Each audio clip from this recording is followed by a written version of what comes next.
اسی طرح ایک بات یہ پوچھی گئی ہے، یہ مسئلہ تو نہیں ہے، یہ بہت بڑا مسئلہ ہے، ایک المیہ ہے کہ جی جو شخص فرض نماز بھی رمضان میں نہیں پڑھتا اس کے بارے میں کیا احکامات ہیں؟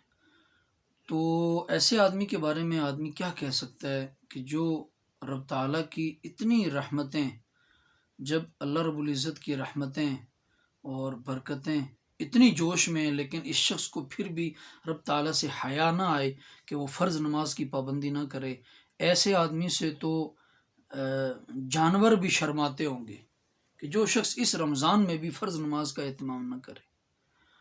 تو بڑے دکھ کی بات ہے، بڑی پریشانی کی بات ہے کہ ایک آدمی روزہ رکھنے کے لیے تیار ہے لیکن روزہ رکھ کے پھر بھی نماز نہیں پڑھتا۔ تو ایسے آدمی کو اپنے اوپر ترس کھانا چاہیے، قابل ترس آدمی ہے وہ شخص کہ جو شخص اس رمضان میں بھی نماز نہیں پڑھتا۔ نماز تو کسی حال میں بھی معاف نہیں ہے، ہر دن 24 گھنٹے میں 5 نمازیں فرض ہیں۔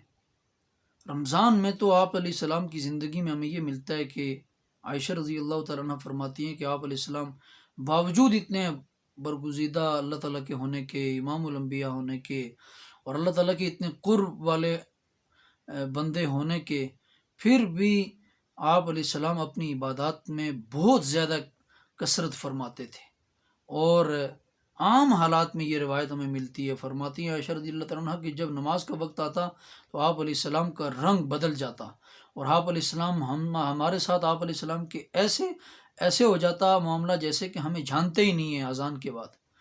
تو نماز تو بہت بڑا اہم مسئلہ ہے۔ تو یہ شخص اپنے آپ کو پتہ نہیں کس سہارے میں لگائے بیٹھا ہوا ہے، اپنے آپ کو کس سہارے کے ساتھ جی رہا ہے یہ شخص کہ میں رب تعالیٰ کے عذاب سے پتہ نہیں کیسے بچ جاؤں گا۔ دیکھیں، اگر رب تعالیٰ کی بات کی جائے، قدرت اور اللہ تعالیٰ کی وحدانیت کی اور اللہ تعالیٰ کی الہ ہونے کی بات کی جائے، تو اللہ تعالیٰ اگر فرعون کو بھی چاہے تو بخش دیں، اللہ کو کوئی پوچھنے والا نہیں ہے۔ اللہ تعالیٰ ابو جہل کو بخش دیں، دیگر سارے بڑے کفار کو بخش دیں، تو اللہ تعالیٰ سے کوئی پوچھنے والا نہیں ہے، اللہ تعالیٰ کو کوئی پوچھ نہیں سکتا۔ لیکن محترم، یہ قانون نہیں ہے رب تعالیٰ کا، یہ قانون نہیں ہے رب تعالیٰ کا۔ ایسا نہیں ہو سکتا کہ نمازی اور بے نمازی برابر ہو جائیں۔ اور آپ کیا سمجھتے ہیں کہ آپ نماز بھی نہ پڑھیں اور رب تعالیٰ کے عذاب سے بچ جائیں؟ یہ بہت مشکل بات ہے۔ اس کی مثال ایسے ہی ہے کہ جیسے آپ دریا میں یا نہر میں چھلانگ لگا رہے ہیں اور آپ یہ کہہ رہے ہیں کہ میرے کپڑے گیلے نہیں ہونے چاہیے، میں دریا میں چھلانگ لگا رہا ہوں اور میں نہر میں چھلانگ لگا رہا ہوں، لیکن میرے کپڑے میرے جو ہے نا کپڑوں میں ذرا پانی بھی نہ لگے، میں گیلا نہیں ہونا چاہیے مجھے۔ تو ایسا نہیں ہو سکتا، ایسا نہیں ہو سکتا کہ آپ دریا میں چھلانگ لگائیں اور آپ گیلے نہ ہوں، آپ نماز نہ پڑھیں اور آپ کو عذاب نہ ہو، آپ عذاب سے بچ جائیں۔ یہ بہت مشکل ہے، یہ بہت مشکل ہے۔ تو کوشش کرنی چاہیے کہ اس رمضان میں، جیسے ہم پہلے بھی مختلف پیغامات میں عرض کر چکے ہیں، کہ اس رمضان میں گناہ چھوڑنے کی عادت بنائی جائے، مشق کی جائے۔ اور ان میں ایک بڑی بات یہ بھی ہے کہ اگر کوئی آدمی نماز کا پابند نہیں ہے تو اسے اس رمضان میں اگر پابندی نہیں نصیب ہوتی نماز کی، تو پھر بہت مشکل ہے کہ اسے زندگی میں نماز کی پابندی نصیب ہو۔ کسی کو نماز نہیں آتی تو وہ نماز سیکھے اور نماز کے اوپر آ جائے، اپنی زندگی کو نماز پر لے کے آئے۔ ہم روزانہ رب تعالیٰ کے کتنے دیے ہوئے انعامات، ان سے ہم لطف اندوز ہوتے ہیں، اور کتنی اللہ تعالیٰ کی نعمتیں ہم استعمال کرتے ہیں روزانہ۔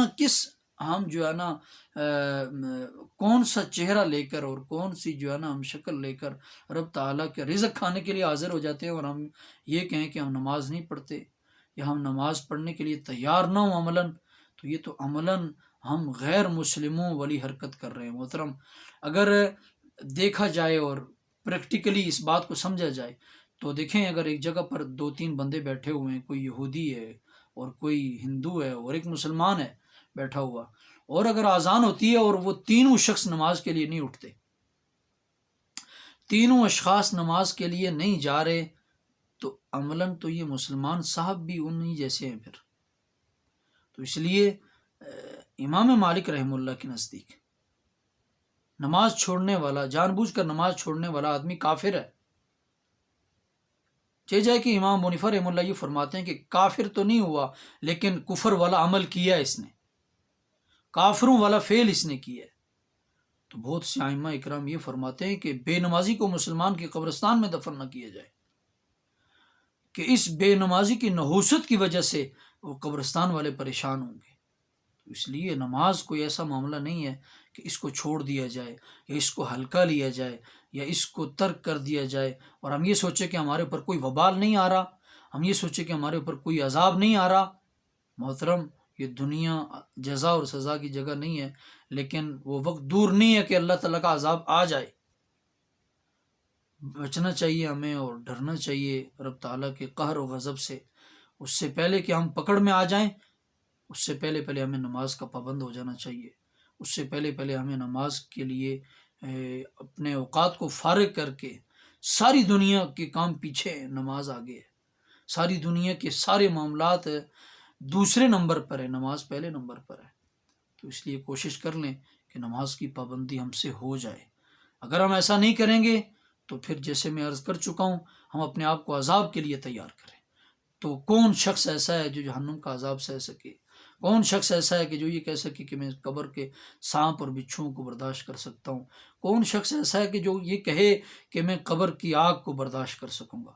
بالکل نہیں کر سکتے ہم، اور اس کے متحمل ہم بالکل نہیں ہیں، اور بس کوئی چارہ نہیں ہے سوائے اس کے کہ ہم نماز کے پابند بن جائیں، ہم نماز کے پابند بن جائیں۔ اللہ تعالی ہمیں عمل کی توفیق عطا فرمائے۔